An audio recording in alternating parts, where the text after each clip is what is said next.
ناظرین السلام علیکم ورحمۃ اللہ وبرکاتہ۔ ثعلبہ بن عبد الرحمن میرے نبی کے صحابی ہیں۔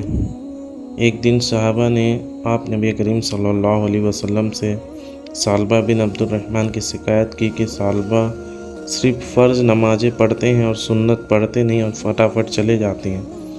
حضور غیبتہ ہیں، نبی پاک صلی اللہ علیہ وسلم سب جانتے تھے، لیکن صحابہ کے سوال پر حضور نے ثعلبہ بن عبد الرحمن کو بلایا اور پوچھا تم یہ کیوں کرتے ہو؟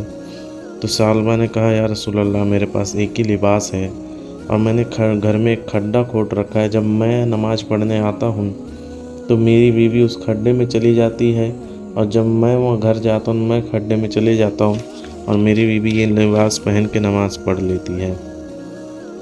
اور ثعلبہ بن عبد الرحمن نے پھر عرض کیا یا رسول اللہ، میرے لیے دعا کر دیں تاکہ میں امیر ہو جاؤں۔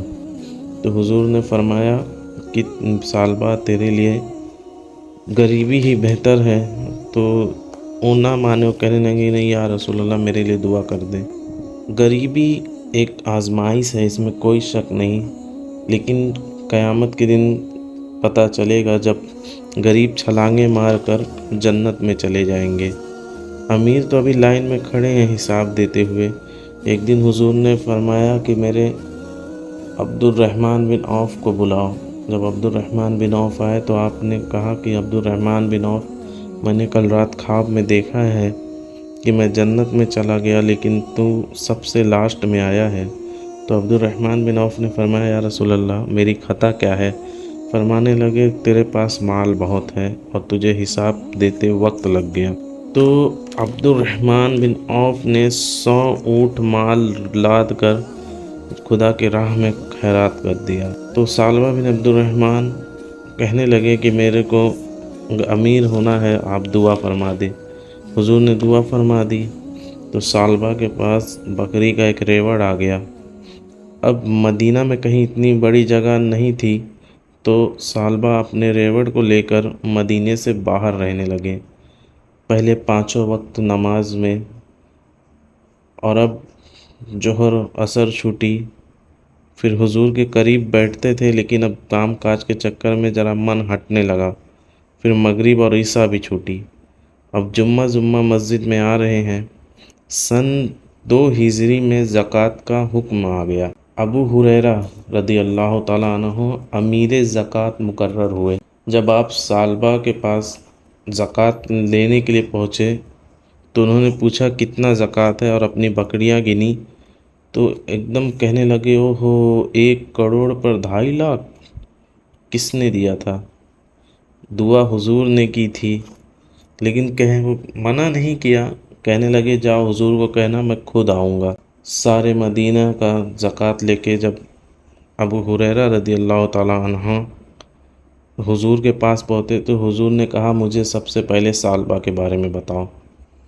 تو ابو ہریرہ رضی اللہ تعالیٰ عنہ فرمانے لگے حضور انہوں نے کہا تھا کہ میں خود آؤں گا، اتنا سننا تھا، میرے نبی کے آنکھوں میں آنسو آئے اور حضور نے فرمایا ثعلبہ ہلاک ہو گیا۔ میں نے کہا تھا اس سے کہ اس چکر میں نہ پڑ، لیکن وہ نہیں مانا اور وہ ہلاک ہو گیا۔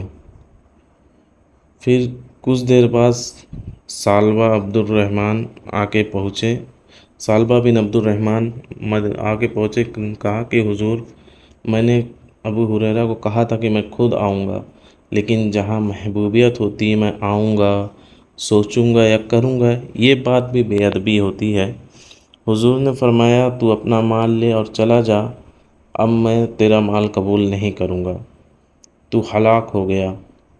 ابو ہریرہ رضی اللہ تعالیٰ عنہ فرماتے ہیں کہ منع حضور نے ثعلبہ کو کیا اور تکلیف ابو بکر صدیق کو بھی ہوئی، عثمان غنی بھی رو پڑے اور حضرت مولا شیر خدا بھی رو پڑے۔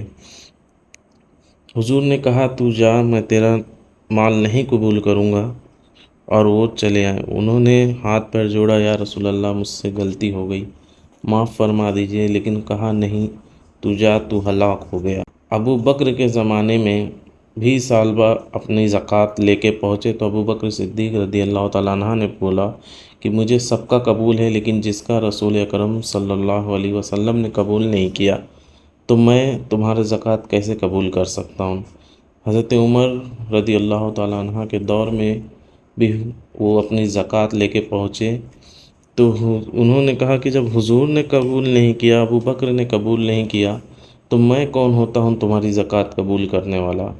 عثمان غنی رضی اللہ تعالیٰ عنہ کے دور میں پہنچے تو انہوں نے بھی انکار کر دیا، اور عثمان غنی رضی اللہ تعالیٰ عنہ کے دور میں وہ انتقال کر گئے۔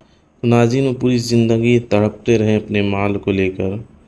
تو یہ غریبی ایک آزمائش ہے، اس میں کوئی شک نہیں، لیکن جتنا زیادہ مال ہوگا اتنا ہی زیادہ حساب ہے۔ ایک دن حضرت علی رضی اللہ تعالیٰ عنہ مزدوری کر کے لوٹ رہے تھے تو جہاں آپ مزدوری کر رہے تھے وہاں کے مالک نے کہا کہ علی، جب کمائی جائز ہو تو جمع کر لینا، کیا کوئی حرج ہے؟ تو فرمایا، حضرت علی نے وہاں جو بات فرمائی تھی وہ بات میں آپ لوگ کو بتاتا ہوں۔ حضرت علی نے فرمایا کہ مال حرام ہو تو عذاب ہوتا ہے اور حلال ہو تو حساب ہوتا ہے، تو نہ مجھے حرام میں پڑنا ہے، یعنی نہ مجھے عذاب میں پڑنا ہے، اور نہ ہی مجھے حساب میں دینا ہے۔